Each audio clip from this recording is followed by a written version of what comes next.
성도 여러분 안녕하십니까? 오늘은 시대의 소망 17장에 대한 해설입니다. 시대의 소망 17장은 니고데모라 하는 인물과 예수님의 대화를 중심으로 인간에게 구원의 본질을 가장 간결하게 묘사하고 있습니다. 니고데모는 당시 유대인으로 예수님에 대하여 우호적인 감정을 가진 인물로서 높은 지위와 학식을 가졌던 인물입니다. 뿐만 아니라 그는 도덕적인 인물로 백성들에게도 칭송을 받던 사람입니다. 그런 그가 예수님의 사역 초기에 그분을 만나기 위해 찾아왔다는 것은 정말 놀라운 사건입니다. 유대인을 향한 그분의 구속사역은 이제 막 시작되었고 그분의 인기나 명성은 아직 높아지지 않았던 때이기 때문입니다. 그런데도 그는 예수께서 전하시는 교훈에 큰 감동을 받았습니다. 그리고 얼마 전 예루살렘 성전을 정결케 하시기 위하여 그분이 보여주셨던 큰 용기와 열성에 깊은 감명을 받았습니다. 그러나 그는 여전히 예수님에 대하여 제대로 알지 못했습니다. 그는 그분에 대하여 더 알기를 원했고 그가 생각하는 유대 나라의 개혁과 변화에 대하여 예수님과 의견을 교환하기를 원했을 것입니다.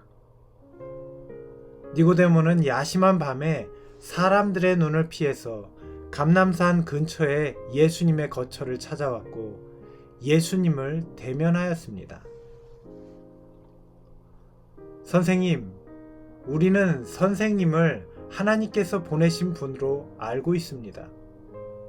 그분께서 함께 하시지 않고서야 누가 선생님처럼 그런 기적들을 행할 수 있겠습니까? 니고데모는 예수님의 말씀을 들은 이래로 메시아에 관한 예언들을 부지런히 연구했습니다. 그가 연구를 거듭할수록 예수께서 바로 성경에 약속된 메시아라는 확신을 갖게 되었습니다. 그는 예수께서 성전을 정결케 하시는 것을 보았고 그분께서 가난한 자들을 영접하시고 병든 자들을 고쳐주시는 것을 보았습니다.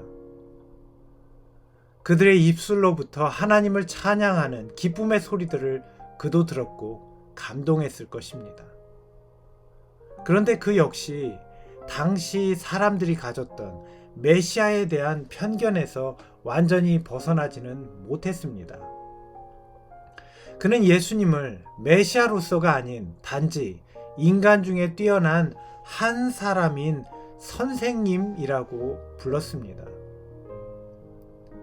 니고데모는 그리스도 앞에서 이상한 수줍음을 느꼈으나 그것을 태연하고 위험 있는 모습으로 감추려고 애썼다. 니고데모는 그리스도 앞에서 여전히 자신이 쌓아 올린 인간적인 노력과 공로를 그의 앞에 두었습니다.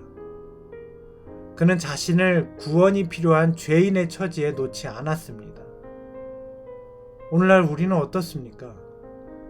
우리 역시 이런 모습이지 않습니까? 예수께서는 이런 니고데모에게 형식적인 인사를 건네는 대신에 마치 그의 마음속을 들여다보시는 것처럼 그를 바라보시며 이렇게 말씀하셨습니다. 잘 들으십시오. 누구든지 새로 태어나지 않으면 아무도 하나님 나라를 볼 수 없습니다.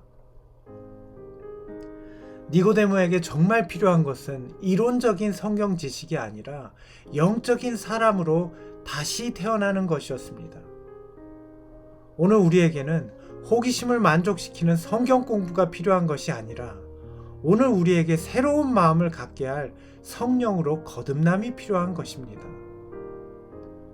우리가 죄악이 범람하는 이 땅에서 구원을 얻으려면 우리는 하늘로부터 새 생명을 받아야 합니다.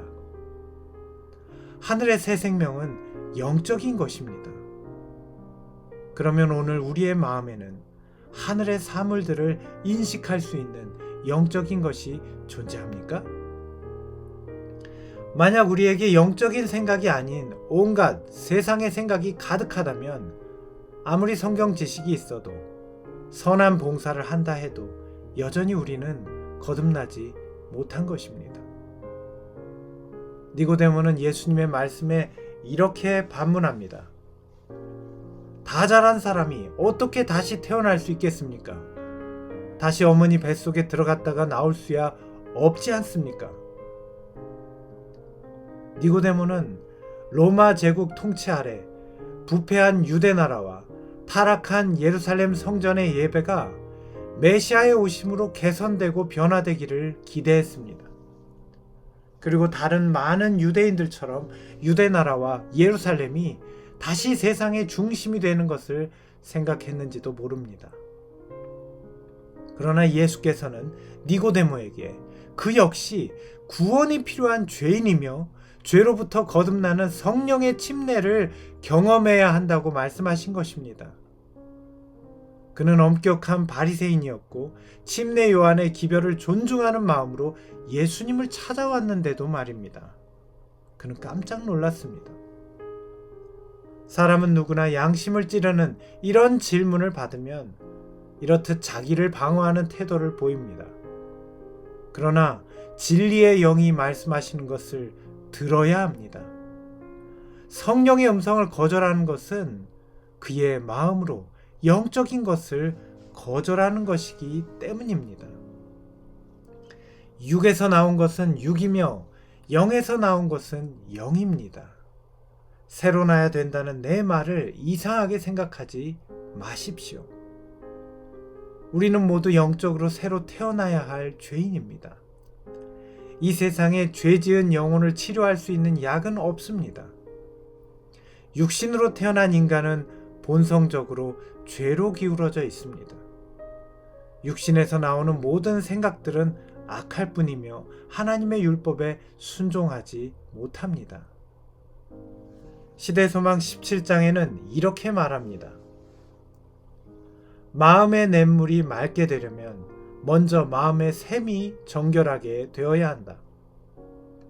자기 자신의 행위로 율법을 지킴으로 하늘에 이루고자 힘쓰는 자는 불가능한 것을 시도하고 있는 것이다.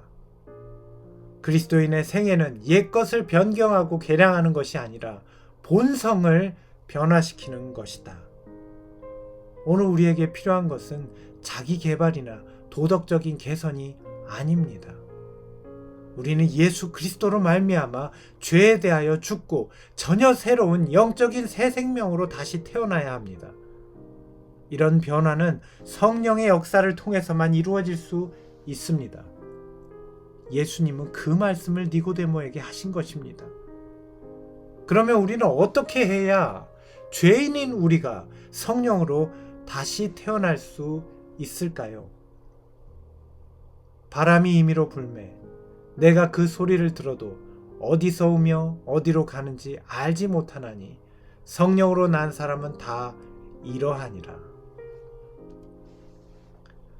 그리스도께서는 바람과 같이 보이지 않는 힘으로 사람의 마음에 끊임없이 역사하고 계신다. 받는 사람이 혹 의식하지 못할지라도 조금씩 영혼을 그리스도께로 이끌리게 하는 감명이 이루어진다. 우리는 바람이 불어오는 것을 볼 수 없습니다. 그러나 우리는 바람을 느낄 수 있고 그 능력을 경험할 수 있습니다. 오늘 우리에게 성령께서는 바람처럼 역사하고 계십니다. 지금 하늘로부터 끊임없이 성령의 바람은 우리를 향해 여전히 불어오고 계십니다. 때로는 산들 바람처럼 조용하게, 그리고 때로는 회오리 바람처럼 강력하게 우리를 예수 그리스도 앞으로 이끌고 계십니다. 우리는 설교를 듣거나 성경을 읽을 때 이 성령의 바람 같은 역사를 경험할 수 있습니다.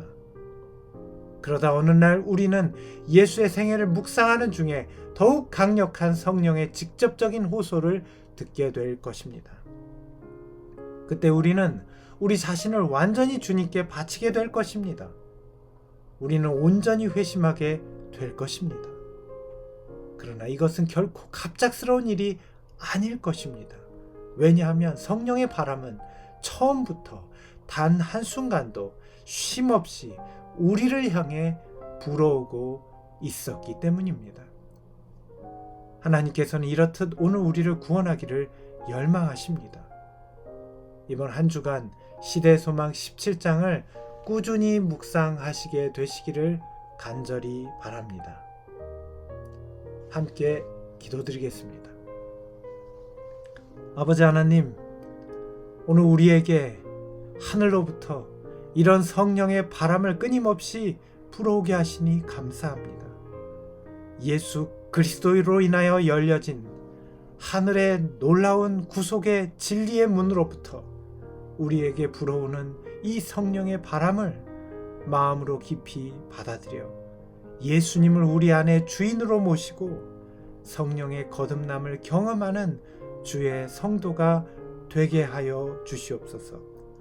예수 그리스도의 이름으로 기도 올리옵나이다. 아멘.